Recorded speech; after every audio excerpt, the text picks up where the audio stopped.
If you use modules to organize your Canvas course content, you might consider adding a few requirements to those modules. Requirements let you see who's on which activity in your modules and who has yet to complete certain activities.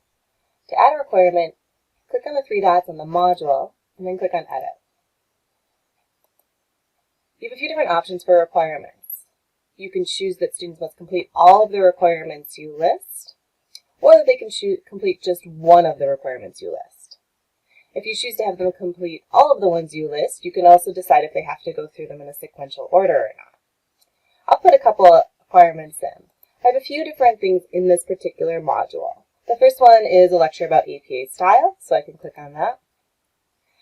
My only option for PDFs or PowerPoints is for them to view the item.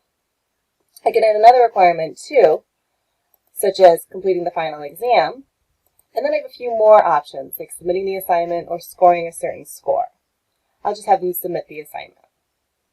Say Update Module. It's okay if you get the note that the requirements have changed, that's fine. You can go ahead and say Continue. You'll notice now that it says you must complete all of the items. Students see this message as well. After establishing your requirements, if you want to see how students are doing and who's still working on what, you can click on View Progress.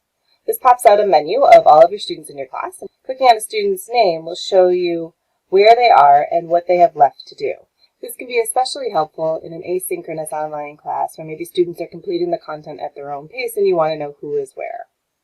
What the student sees is their modules just like they always have, except now if you'll notice there's little open circles for things they have left to do and green check marks for what they have already finished.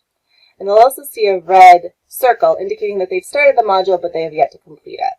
If you like this option of adding requirements to your individual modules, you can also add prerequisites for future modules. So for example, if we moved on to week 2, I could set as a prerequisite that they must complete everything in week 1 before week 2 would open.